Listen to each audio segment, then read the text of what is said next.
this is the Silicon Valley Woman Inspiration Tour. That's why I have a woman on my side, an amazing woman. So we're going to jump right into this. And I want to give you a quick introduction to the mindset, the way of looking at the world, the way we think that Silicon Valley, or the way I think that Silicon Valley is different from other places in the world. Although someone said, that's why I put it here, Silicon Valley is actually just 120 square kilometers surrounded by reality. But maybe that reality out there didn't work out so well, so it's maybe valuable to look into their reality. But before that, I'd like to introduce Laura, or invite Laura to self-introduce her. Thank you, Nikki. So can you guys hear me? Yeah, you can hear me. Okay, great. So yeah, my name is Laura Falkes. I'm, as of right now, 24 years old, and I have a background as a multimedia artist. That's what I studied, um, with focus on 3D, 2D animation, and also real film. I also am uh, I'm a content production, like how I'm independent as a uh, like as a person who does content production, and I specialize on content production for social media, tailored for social media actually. And I'm a native, I social media native. I also started a YouTube channel where I post lots of videos regarding travel, fashion, comedy, beauty, lifestyle, all that stuff. And I also over there produced 2 music videos. I wrote them on my own. I filmed them on my own. Everything was made on my own. And I went on tour in Austria with one of those songs, and I sang in front of thousands of people in like every city, or yeah, many cities. And yeah, I also participated in influencer campaigns from like Coca-Cola, Kelly's, the city of Vienna, Freebox, and many more. So when I was 19, I discovered my love for Periscope, and I discovered my love for streaming, in fact. And I gained over 1 million. I reached an audience of 1 million, and now I discovered TikTok, and as of right now, I'm at a total reach of 2 million. So yeah, that's a little bit about me so far. And yeah. And Laura is with us because I think that she has a very strong perspective on, or she will have a very strong perspective on, how does it feel being a woman in a still a man's world, with the many conversation about equality. We all know that this is, as long as this is a conversation, we have an issue to solve. And she's also one of the reasons why I thought, hey, I've been doing so many tours, I want to make one tour where I only invite women on the stage. And that's why I also invited her to co-host the program together with me. A little about me. I've been in advertising for many years. I actually acted in an advertising commercial that was aired for 13 years, which gives you a very strange sort of fame, because when you're 8 years old and until your 21st birthday, you see the same commercial of your 8 years old version. You don't want to be reminded to this. And of course, others do this as well, and they constantly remind you to this. So it's a bit of an embarrassing story, but it turned into being my career. Worked with advertising until actually just 5 years ago, where I had my own company. And a little over 10 years ago, actually 14 years ago, I stumbled across TED. A friend of mine sent me the TED talk from Jeff Hahn with the multi-gesture interface. And I thought that seems to be something worth following. And I started watching at least one TED talk every day, which might be a bit nerdy. 2009, I attended TED Global in Oxford, and they announced a TEDx program. I just acquired a company in Salzburg, and I thought TED is inspiring me, so why not inspire Salzburg with a TEDx event? And one thing led to another. TED invited me to be global TEDx ambassador, which I did for 6 years, and that brought me to San Francisco, where I met the Singularity University guys, these people who talk about exponential organizations a lot. And I've been at the conference, and it's a great conference. for terrible speakers. And they said, well, Nikki, what can you do about it? What do you think we should do about it? I said, well, I didn't want to bring myself to the table here, but I'm speaker coach. And I think that your people need speaker coaching desperately. And they said, well, let's give it a try. And since then I'm faculty coach of Singularity. It's kind of a fun, but very not unusual Silicon Valley story where you just put yourself on the table. And if you come guns blazing and you're not shooting blanks, they'll invite you to be part of the journey. The Silicon Valley Inspiration Tours is something that I incorporated together with Mario Herger in 2012. And since then, I'm running this program, doing these tours, expanded to London, New York, Tel Aviv, Mumbai, Dubai, and Hong Kong in 2018. A friend of mine said, Nikki, you're a business therapist, because I shared everything what I'm doing constantly with him. He said, hey, Nikki, you're a business therapist because you really like to change people's lives and help them what they're really good at. And that resonated a lot with me. I feel like business therapist is a title you don't give yourself. So I'm happy that I can share this story that I was given that title. I want you to invite you to this mindset of Silicon Valley operation, of Silicon Valley organizations. And then when we have these conversations, you will hear a lot of vocabulary and you will hear a lot of that fits into this. So I think it's a good warming up for the next little over 40 minutes to talk about exponential organizations. But before that, I want to do the pie pass. I guess you've all seen this image before. These are the 17 goals of the United Nations. They're called SDGs, or Sustainable Development Goals. And I want to mention this here because I think that there is something going on that we should have to put an eye on, and that's also followed by the Social Progress Index.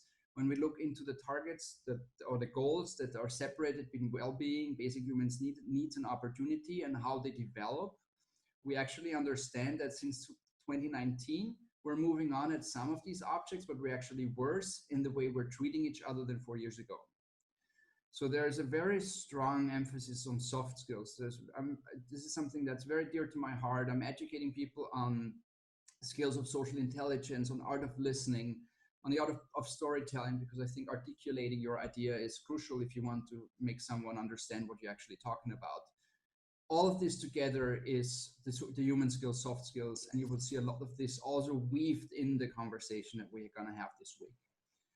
Yeah, I guess you've all heard that phrase before, culture eats strategy for breakfast, right? If we don't treat each other well, we can have the best strategies. They won't solve our problems. All right. Sorry, Nikki. Yes. Nikki, did you say it was a social development index? Yes. Social progress index. Who came up with that? Mike something. You can do SPI and TED and you find his talk about it where okay. Thank you. Okay. Coming back here, differentiation. So that was just something I just wanted to put the meter on that. It's important how we treat each other. That's something that's dear to my heart. I think it's important for every conversation that we're having. Are you the person you want to be? Or have you just been the person you want to be? Or have you been today the person you want to be? I think that's an everyday question we should ask ourselves, to pay a little contribution to improving the world we live in. So that's one thing. But now we go into this exponential mindset. I felt like it's important for me to share that with you. So two types of organizations. One is the linear organization, and we've seen a lot of cases of linear organizations. Nokia didn't even know what they were doing wrong. There is a lot of things they've been doing wrong. You can look into this. It would be too much for that short talk right now, but they had 30 different phones. That's definitely one thing that's wrong, because no one ever needs 30 different phones. The automotive industry is trying to be good at what or trying to be better in what they're always good at, right? They try to make better cars, but the future is not the future of cars. The future of the automobile industry is not shaped by better cars. And again, a different story to dig deeper. Insurance companies, bank companies, they understand. So we have different customer sets, so a customer portfolio. So we create a product portfolio for a customer portfolio. So even if you have 100 different products or 1,000 different products of more than 1,000 different people and more than 1,000 different emotions, needs, requirements. So that's still a mindset of a linear organization. Kodak, the most famous case of linear organization, they say they print memories on paper. If you go down the calculation, printing memories on paper, you will understand that this will not work, because we would have to deforest the whole world to print memories on paper. Microsoft is on a transition from a linear to an exponential organization right now, but until a year ago, Microsoft just wanted to beat the competition. They just wanted to produce the better tablet PC than Apple. And there is a famous Simon Sinek talk where he shares that 75% of the Microsoft managers spend 75% of the time talking about how they can be better at Apple. And Apple had a different conversation. So they don't want to beat a linear organization, wants to identify as a competitor, and they want to be better at the competitor. Exponential organizations, they're not competitor driven. It's a different beast. And the linear, yes? Sorry, Linear organization. I was looking at social progress. Okay. Yeah, check out the talk. It's a good talk. I've done it now. Yeah. The world of linear organizations, when they're successful, look pretty much like this, right? They want to scale product. And basically, that means sell one product as many times as possible. And does it scale is a very typical mindset of a linear organization. If someone asks you, does this scale? The person's coming from a linear mindset. Exponential organizations, well, if they are successful, their products scale. If they are successful, they make a lot of money. It's not that it's about not making money. It's not that it's about not selling a product many times, but that's not the driver. And that's the difference. Exponential organizations like Apple, because we mentioned Microsoft earlier, who wants to beat Apple at whatever. Apple understands that there is a problem in education. They want to make education better for students and for teachers. Simon Sinek in the same talk separates between people who want to, they are in a war, or companies that are in a war to win the war, or they are in a war because they understand there is something to solve in that war. Microsoft wants to beat Apple. Apple wants to make education better for students and for teachers. Just to give you a very, because they're in the same industry, tangible comparison between linear and exponential organizations. That's Tesla. Tesla understands that we're in a circle of energy usually as a consumer, but there is also in the circle of energy people who produce it and people who store it or transport it. Why not become that own circle of energy production and consumption? That's something that's very typical to exponential organizations, that to create an operating system around your life. And this operating system is supported by market systems, by marketplaces, and these marketplaces are contributed by individuals that at the end of the day make the business. Actually, Apple was the first one with iTunes and App Store. App Store probably better to understand. Apple provided a market space where people produce apps, develop apps, and for every app they sell, Apple takes 30% share.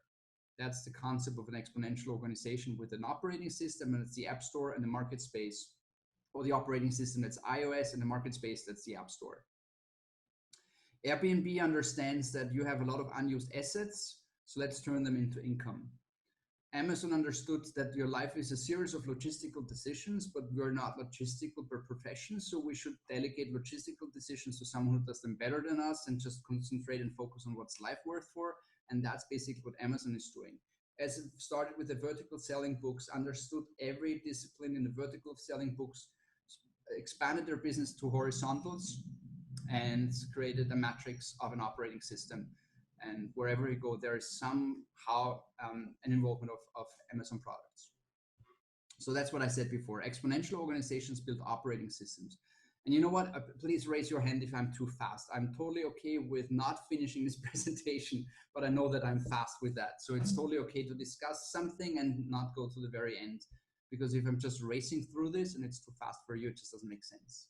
So coming back, exponential organizations, they build operating systems around emotions, needs, desires, worries, wishes, fears, ideas, visions, whatever. Because these operating systems are the foundation for market spaces. And the market spaces are those where the revenue comes from. Take this as the App Store. So I produce an app for 3 people, but they actually like what I'm doing, so they do it as well. So they produce an app for a few people, and these few people like what I'm doing, so what this person is doing, and do the same.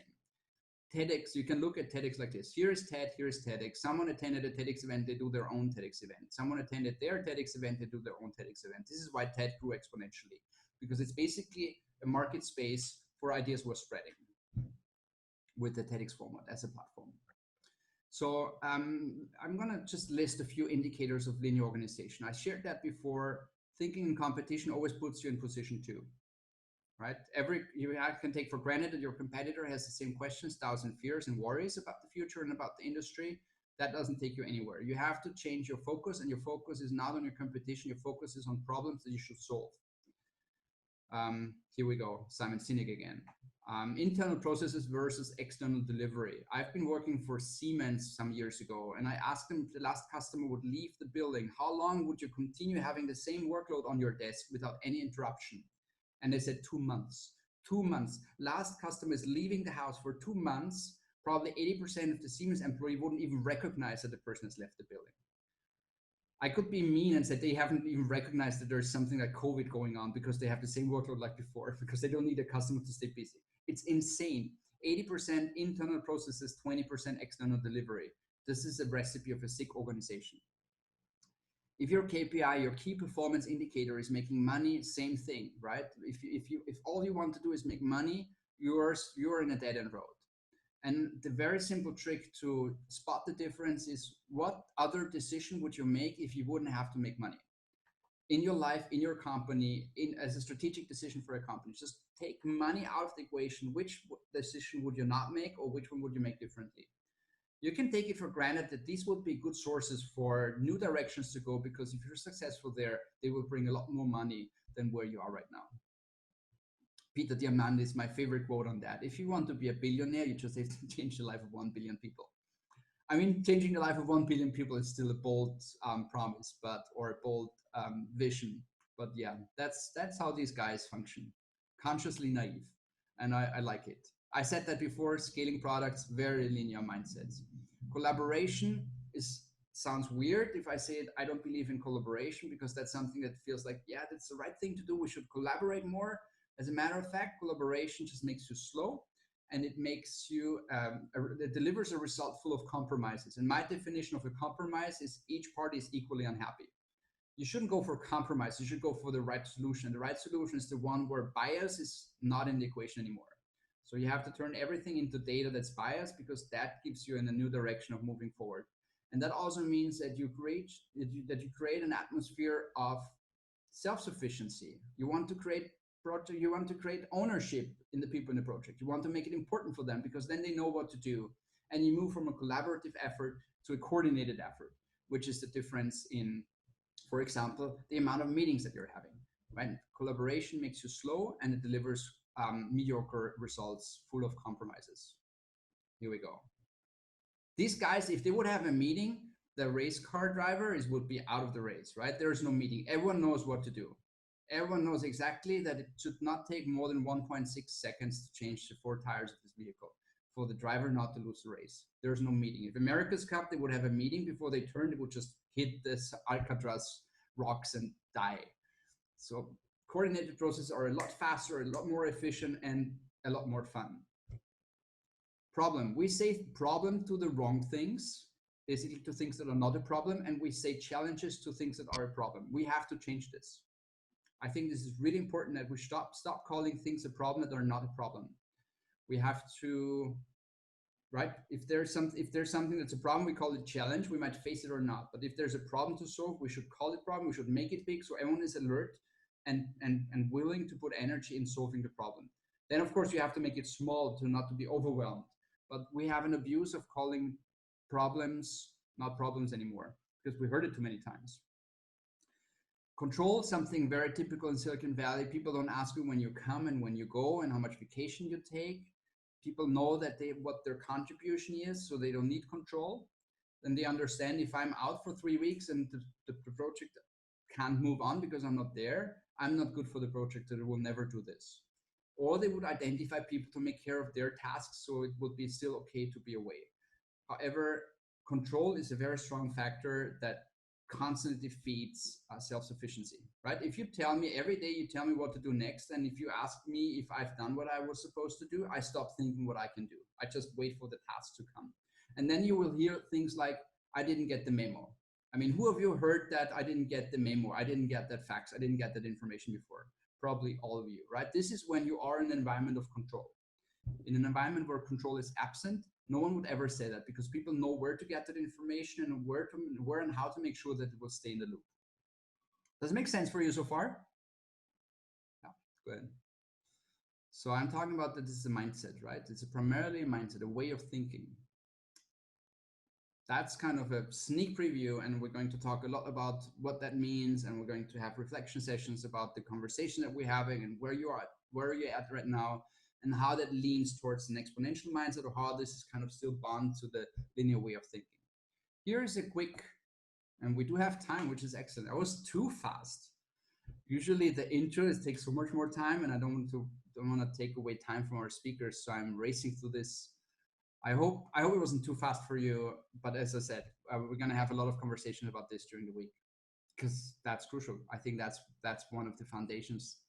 I have a strong belief that, and then I think the World Economic Forum this year said 65% of the Fortune 500 organizations will run out of business in the next 4 years, and 50% of the jobs or of the organizations that will be there on their place don't exist today. So we're not talking about the 10 to 15 years future. We're talking about the 3 to 5 years future. And what happened this year to me is just hyper acceleration. Everything that would have happened anyways just happened this year and not within the next 5 years. So it's not a crisis. It's not a temporary situation. It's a new now. It's a new normal. And change as of something that happens every day or can happen every day is something we have to be ready for and fit for. So take this week as a brain workout, so where you do push-ups every morning to get fit and your body looks like something people would enjoy watching at. That's for your brain, what we're doing here with the meetings that you're having. And I promise they won't be that racing through content like I just did. Silicon Valley, that's the geographic, that way down here is actually the Santa Clara Valley, so there is no geographic term for Silicon Valley. And if you ask 5 people in Silicon Valley, you might get 6 answers what Silicon Valley actually is, because you have over there, you have Fremont where Tesla is produced, here in Oakland and Berkeley, the UC Berkeley, and a lot of organizations on the East Bay that are actually definitely part of Silicon Valley. So I would say that this whole thing is Silicon Valley. The term's been used since the 70s. Here are little things to read through. I'm going to go into some of the numbers about Silicon Valley. Here are a few companies that you might have heard of. Some of the bigger ones in bold. Here are some universities you might have heard of, some of the bigger ones in bold, like Stanford, Singularity, Hult, Carnegie Mellon, UC Berkeley. I think it's a total of 80 universities in Silicon Valley. Hear about the Silicon Valley myth: you're not smarter if you put your feet on Stanford campus. And it sounds like fun, but I'm saying this for a reason. Sometimes people feel like just because I go there with my company, I'm going to be successful. The truth is a little different, but it's different when you feel innovation every day.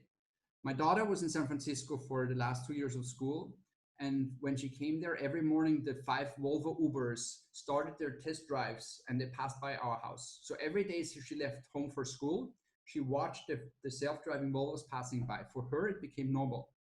On the holidays when she came back to Austria, people would say like, this is not going to happen too soon.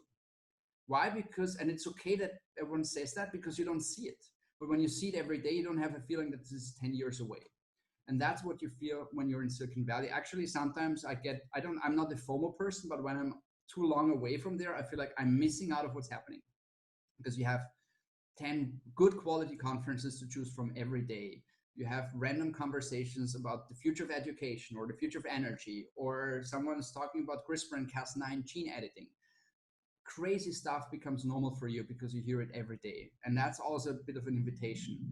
And I'm very much looking forward to Jody Matic's opening talk, because she's going to give you a nice outlook of what's going to happen, what's actually already happening.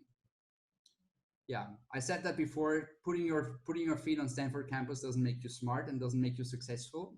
There are 1,000 incorporations every week, of which 9 exists as a company 6 months later, which we would call a failure engine in Austria. And they would just say a lot of information about what things work, what works and what does not work. So what's the magic sauce here? As I said before, it's method and mindset. Method, I don't know if who of you has been exposed to design thinking before. A little show of hand, who of you has been exposed to design thinking before? All right, so it's I'm gonna make this, it's fun if I say I'm not gonna make this fast because I feel like I'm making everything too fast. Design thinking is an iterative process to understand projects, to identify problems we're solving, to go in an ideation process that together with the computer, so we're talking about design thinking 3.0, in the ideation process together with the machine, we call this generative design, where you don't evolve, I don't know, hundreds of ideas or 3 ideas or 20 ideas, but design families or idea families with iterations. And you can come up with thousands of ideas, and together with the computer, you'll figure out which one makes most sense for what you actually want to achieve. Then you start prototyping. I think prototyping is something that's most crucial to design thinking as a process, because every idea. I had a session today, so that's relevant for Simon, with some of the Moonshot pirates, and they have beautiful ideas, but they're all over the place. And we just did a prototype of what they actually wanted to see, and in five minutes, everyone was on the same page. Hugo Giral, a dear friend of mine, says a prototype is worth 1,000 meetings. That's why we distinguish between low resolution prototype, medium resolution prototype, and high resolution prototype. And the low resolution prototype for Google Glass, for example, was a garment hanger. And the medium resolution prototype has already the functionality, and the high resolution prototype looks very close to the final product, but with 3D printing and all the available technology, it costs like nothing. So you should start, when you think about the project, you should start with the prototype as soon as you can, because then everyone is talking about the same experience. And you can prototype experiences, you can prototype products, you can prototype business models. There is a lot more behind that. I'm not going to too deep into this, but if you feel like design thinking, you've just on the surface, I'm happy to give you a dive deep into this. And then of course you have to validate, and then you start just iterating the process until you launch, and then you just measure if you're successful. Basically means that you're back to understanding, and that's a very fast process along your way, because you have to understand that Silicon Valley operates 5 years ahead of technology. So if you take the current iPhone as a source for being innovative, you work with something that 5 years old technology. If it takes you a year to actually deploy something, what's new for you is 6 years old technology. So you should never try to be innovative around available technology. You should always find a different way that drives you. Usually for us, it's problem, right? The problem we're solving. How can we identify a problem? Life is a series of events, and most of what products are doing is looking into the during experience, but there is always a what happened 5 minutes before, what happened an hour before, what happened the day before, what happened a year before, and also what's after this process. And how can we combine physical and digital to make it an intersection of experiences that connect with whatever we're offering? Like for example, at TEDx event, one of my dear friends, Yashwash Akashi, some of you might know him, he's the curator of TEDx Mumbai, which is the biggest TEDx event of India. He says, so how I build community is, I want to make a window shopper to a shopper, and I want to make a shopper to a returning customer, and I want to make a returning customer to a loyal customer, and I want to make a loyal customer to an ambassador. And that's the journey that I'm looking at for every customer experience. And for him, the customer is his community.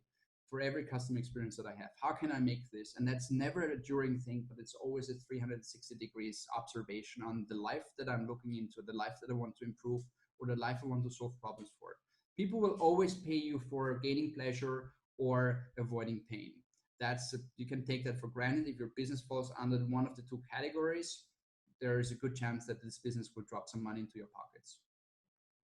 And technology is a part of it. We have human values, which for me are very important. Of course, there's business models, and technology plays a role, right? It's important to know what's available, because I think also when you know more of what's available, the more you open up yourself to thinking bold and big. A friend of mine says, if you think of something big and it's doable, you don't think big enough. And I think that's a good model to live by, right? Take away all the boundaries, take away all that is not possible, it's not going to happen, because you can take it for granted that you have no idea what's actually already possible. Does that make sense? Am I too fast, or is it kind of, is that tempo okay for you? Cool. I don't want to bore you.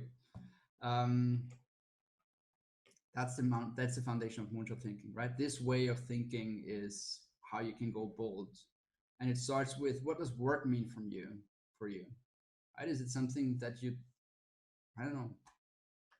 Do you separate it from life? Do you talk about work-life balance? Is this something that's in your scope, that you separate work from life? I don't. That's why I also if people ask me how much do you work, I always feel like I don't work a lot, because I'm still in this way of work is something that you do from Monday to Friday to earn your weekend, so it's not fun.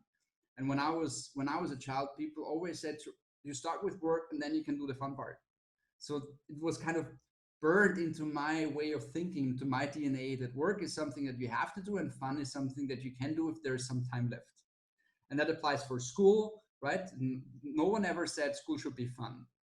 And my parents said that. So like, school is not there to entertain you. School is there to teach you. And I think that's right today. I feel like school is for everything, but not for teaching people. But that's a different conversation as well. Moving on. I think that if you really want to be good at something, you have to make it important for everyone involved. If you want to be a good speaker, you have to make the talk important for you. If I want to make this experience a good experience for you, I have to make it important for me. Otherwise, it will be a random talk, right? You won't see any passion from me. It was just delivering content I'm used to deliver. So it would probably be okay because I've done it before, but it's not, it makes a difference if you feel like this is really important for me. And I'm not getting tired of sharing with you that I think it is important to make things important, because that will make the difference. And that's for me also the skill of a future leader, is to design intrinsic motivation, which basically means that you make it important for people to know what they want to do, or want what they have to do or supposed to do, to put to raise the bar. Okay, next one up. Being better in what you've always been good at is not innovation. That doesn't mean you're innovative. Actually, I've heard a talk, and I think it was actually at this year's TEDx Mumbai, at TEDx Gateway, sorry, from the guy who's running the Hyperloop One in Dubai that connects Dubai and Abu Dhabi, and it will be a 20 minutes ride. And he said he was at the London Underground, then he went to New York and worked at the Underground. It was always incremental change. And he was really frustrated because he made the system better and better, but people on the street were just less unhappy, right? He constantly improved, but the result was they were just less unhappy, right? You're never good if you're less bad. So that means that you have to be strong at being, and strong and bold and making radical change these days. And you have to be okay for letting go of everything that was true for you in the past and surprising people with something that makes more sense, because people or people never go back to something that doesn't make sense anymore, even if they don't ask for it. And that's a huge difference between companies, market research driven companies like Nokia, where they constantly delivered products that customers asked for before. So they just waited for someone to order something and then they delivered, versus Apple, who delivered something no one's asked for. No one in the world asked for the iPhone. I don't know if you can go back to 2007 when the iPhone was introduced to the market. People had their PDAs, people had their Nokia feature phones, and people had their MP3 players, and they loved all of them. No one ever would have said, I can't wait to get rid of the 3 devices. But as a matter of fact, it was 3 form factors, it was 3 operating systems, it was 3 battery lives. It was bulky stuff. And when you go back to the presentation of Steve Jobs in 2007, he said, this is not 3 devices, it's 1 device. That's exactly what he said. He delivered something no one has asked for. That's radical change. Fall in love with the problem, not the solution. I'm not sure if there's a lot more to say than what's already there. We are so in love with solutions that we actually ignore that the solution that we're working towards doesn't solve the problem anymore because someone else has solved the problem or the problem has changed. It makes a difference if you really understand the problem well and you don't take too much energy into loving the solution, because then you might miss out to understand how the problem has changed over time. I'm European, I'm from Austria, I'm from Vienna. There's a lot of jealousy and people envy success. I feel like people in Austria really like you if you're having a bad time, and they're really kind of nice to you, but the moment you're better doing than them, they start hating you. I think the neighbor's garden is always greener has been invented in Vienna, to be honest. It's so strange for me because when I go to San Francisco and you say like, I just went on a sailing turn, they go like, so cool, how was it? Did you have a good time? How was the wind? Did you enjoy it? Did you, I don't know, and what, right? They give you so much good energy. When I share that I went sailing in Austria and I share that with someone in Vienna, that person would say, oh, wow, you have time for that? Right? They're really good. They're really good at finding the precise words to give you a bad feeling about your decisions. And that's jealousy and envying people. That's toxic for our society. Abandon this. Data over opinion.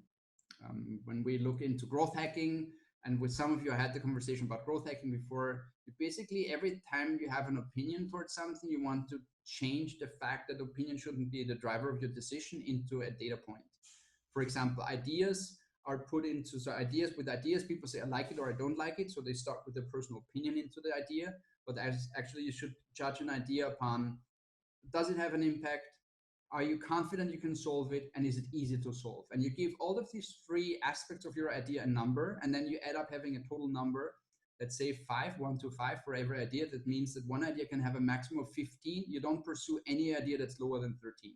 It's not about bias. It's not about like or dislike. It's about, it doesn't make sense to pursue the idea because it's too complicated. We don't believe that we can do it. And we love the idea, but it just impacts 3 people in the world. So why pursue it? You get away from emotions, because bias is not good when it comes to making decisions for a company. Concept of mentor and mentee. I think that's something it was worse 5 years ago. And when I spoke to the concept of mentor and mentee, people in Austria didn't even know what I was talking about. Now they feel like this is more and more established. It's that person where Brené Brown said, when you stand in front of the mirror in the morning and you ask yourself, am I enough? That's the person to call. It's a person to share your vulnerability, to insecurities, to ask for advice, to ask for guidance, and also to give. I think you should always be both. I think you should always find a mentee, and you should always be also mentee to someone else, because that constantly pushes you in a safe space, pushes you on to move on with your ideas and projects. Play it forward. It actually comes from the investors space in Silicon Valley. They started calling it paid forward. And the idea is, if someone approaches me with something that that person wants to do, a concept, a project, a company, whatever, and I like that guy or that entrepreneur, I give him or her a certain amount of money, and when they're successful, I want them to do the same. I don't want equity, I don't want the money back, I don't want interest, I just want them to do the same. And that's paid forward. And it's kind of a good culture of a senior investor in Silicon Valley to have at least one of these projects a year where they just invest in an idea or in a person, and that person promises to do the same when they're successful. Because that works so well, they actually made it a culture and called it play forward. So you don't ask what's in it for me, you just do it. If someone asks you for a favor, you just do it. Because we all know that we will all once be in the situation where we ask someone for a favor. And in that environment where no one asks what's in it for me, you have this safe trust that people will do it for you because they know that someone will help them as well when they are in this position. Okay, make sense so far? Good. Embrace serendipity. So there is the embrace serendipity 2.0 in my life. So when I came to Silicon Valley for the first time, which was 2010, I think, or 2008, I got this serendipity idea, and people said, yeah, we have a lot of coffee shops in the building or kitchens in the building. Like Google has this no kitchen further away than 80 feet or 90 feet from each workspace, because people go there for a coffee and then they just randomly meet someone else who they might have a conversation with, and that could ignite that could spark some new whatever. And startup places, they enjoy their big coffee shops, and because they might have a startup sitting next to an investor, sitting next to a student, and that sparks a conversation or a relationship, whatever. So that's kind of the serendipity as a cultural foundation. Recently, or actually not too recent, a few years ago, I stumbled across Chanti, an organization that looks into how humans are treating each other. They said you should always have a social agenda. Wherever you go, whatever you do, you should have a social agenda. And that doesn't mean that you shouldn't embrace serendipity. It just means that you should go somewhere and you should be very clear when you leave that place that you have something to judge whether that evening was a success for you or not, whether that conference attending was a good decision or not. And that could mean, if I go to this meetup tonight, I want to talk about the future of energy.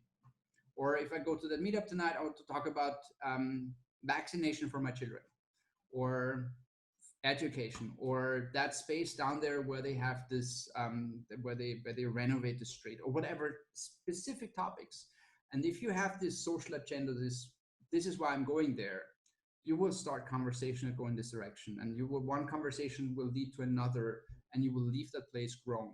And it will not be, I mean, sometimes shallow is always good, also good. I'm probably not the best person, because when I go out on evenings, I know that people don't go out on a Sunday evening, or sorry, on the Thursday evening to talk about exponential organizations. So shallow doesn't mean it's bad. But if you don't have a social agenda, if you don't know why you're going somewhere, you might end up having a shallow conversation. You might end up having something where if you're like, well, it was fun, I laughed a lot, but if I wouldn't have been there, it would also have been okay. And I'm not saying that's bad. I think it should be balanced, but this concept of social agenda is something that's very valuable for me. As a matter of fact, here's some secret. everything that I'm doing here, everything that I'm sharing with you, all the time, I'm reminding myself to stay online with what I'm sharing, to walk the talk. And every time we meet, I'm the only person since the foundation of the Silicon Valley Inspiration Tours that had attended every single meeting, and I purely enjoyed it. So this is kind of a gift for myself as well. I remind myself to this, unlearn. Aristotle said, the illiterate of the future are not those who can't read and write, but those who can learn, unlearn, and relearn. I don't think there's a lot to add. A good example of unlearning is if someone asks you if you have seen that movie or read that book, don't say yes, even though you've been in the movie or if you read the book. Ask that person, tell me about it. For us, it's so important to know everything that we feel ashamed if we haven't seen the book or haven't read that, or haven't seen that movie or haven't read that book, that we're so embarrassed to say I haven't read it, that we probably say yes, sometimes even if we haven't. And if we have read it, we're so proud that we can contribute to the conversation. We say, yes, I have. But the more you go into a feeling of tell me about it, this basically could mean, no, I have not. The more you are a curious person and not someone who's not reading books or not going to the theater or not having an interest in stuff. If I'm too fast and if I share something with you and that's too fast and you don't get it and you say, hey, Nikki, can you repeat this? What you're telling me is not that you're slow. What you're telling me is that you're listening to me, which is actually polite, right?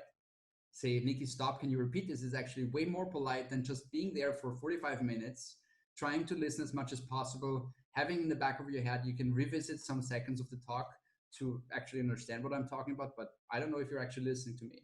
But if you say like, Nikki, can you repeat this? I know that you've listened to me. So it's not being dumb or stupid or whatever, it's being attentive. It's just a different way of seeing things. I hope that makes sense for you. Yeah, don't read self-improvement books. It's like if you read beauty magazines, they will only make you feel ugly, right? Did you ever read a beauty magazine and felt really beautiful reading it? Did you ever read a self-improvement book and feel like, yes, that's exactly what I'm doing? No, we don't. We feel like, well, I'm lacking behind. Everyone is smarter than I am. That's what happens when you read self-improvement books. You feel like the whole world is smarter than you are. If you read Vogue, if you browse through beauty magazines, the only feeling you have is like everyone is more beautiful than I am, right? Don't do this. Don't do this over capacity. And yes, you're going to face headwinds because people are not here. People are not here in this room. There's 5 people around me. So most of the people in the world are not in this room right now. Most of the people are not in the conversation that we're having this week. Most of the people, they don't wake up in the morning and watch self-driving cars in front of their eyes passing by. So they will say, no, it's wrong. You're wrong. But when you look into predictions, and it's a beautiful presentation that I've attended and I extracted a lot of it. When you look into the predictions from linear mindsets, they're all proven wrong.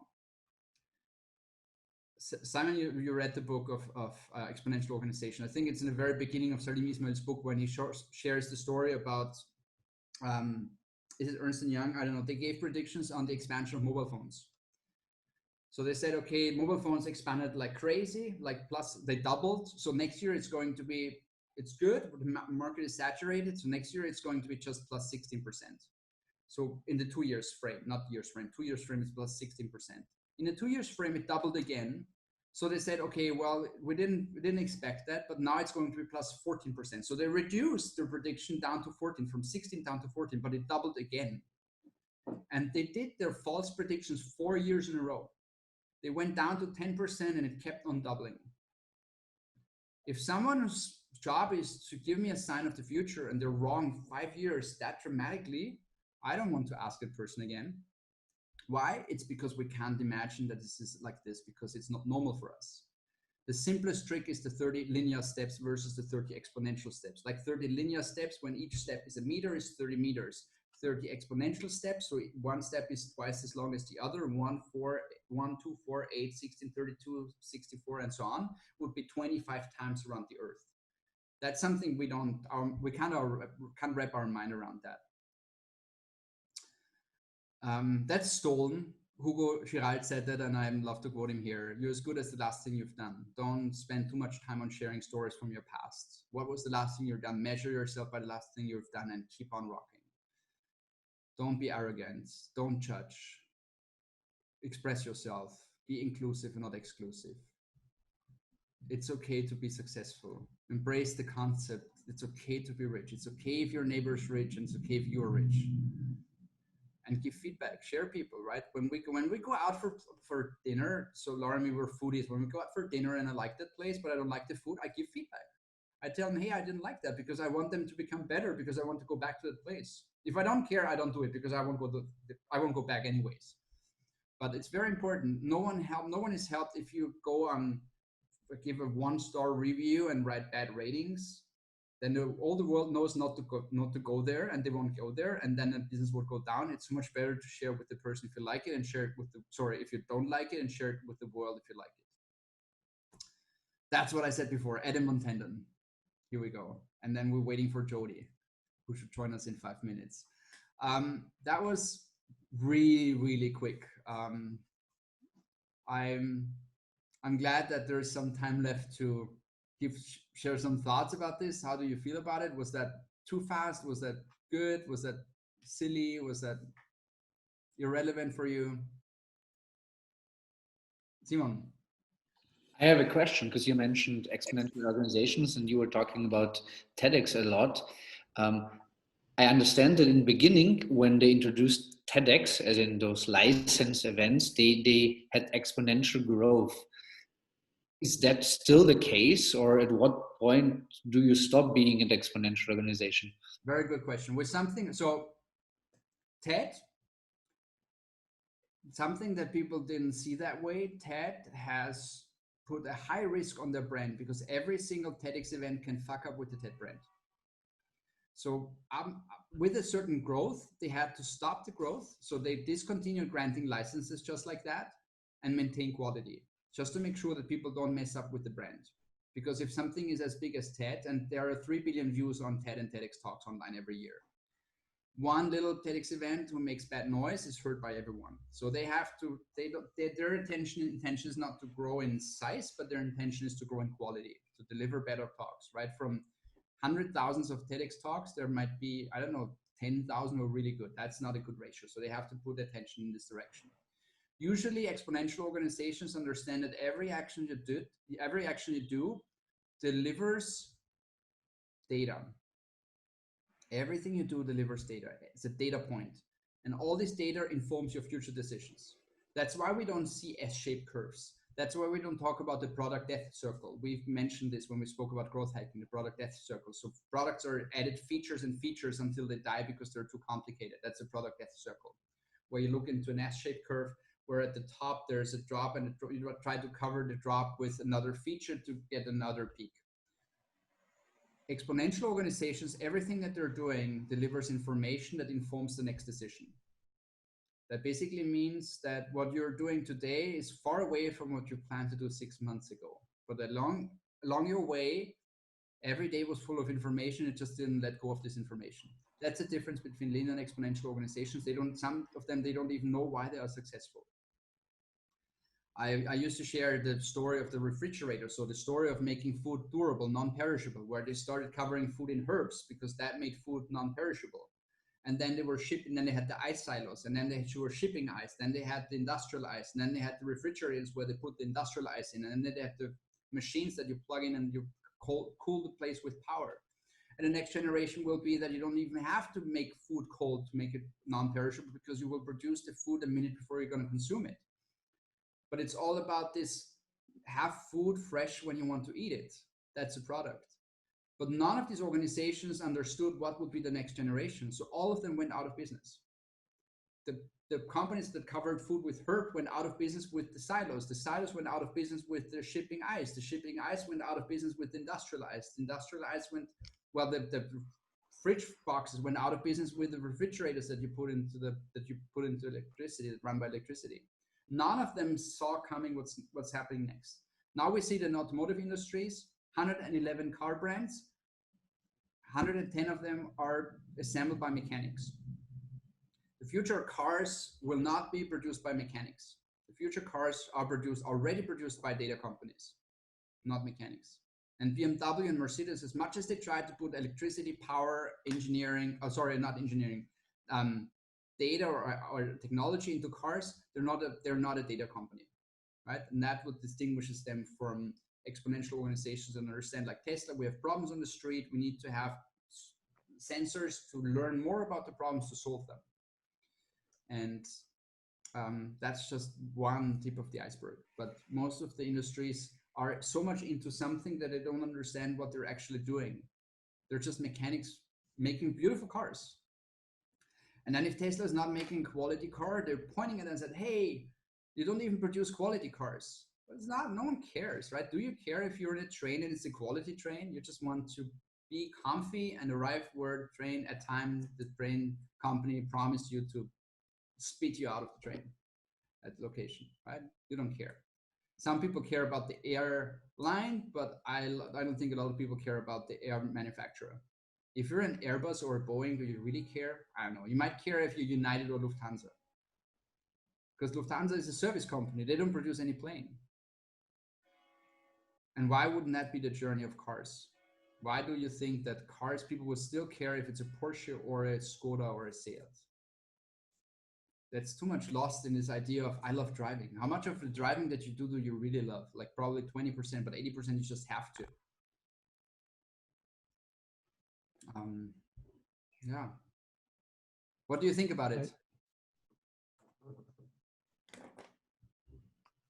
About the first part of the presentation, or? Yeah, the thought, yeah. These thoughts. Yeah, I have a question from before, because you said that you don't recommend to read self-improvement books, and there are a lot of out there in the startup scene. And I asked myself, or do you have any recommendations? How can I train this Silicon mindset on a, let's say, daily basis when you're surrounded with people in Vienna that are, are jealous sometimes? I think it's quite difficult when you don't surround yourself all the time with these people, how to stay focused and to have any tips? Yeah, I think my number one advice is travel. And you don't have to travel to Silicon Valley. But the more you travel, you meet people who, the fun thing with traveling, I lived this nomad life. In a world that we just left, I spent 5 nights a month in the plane.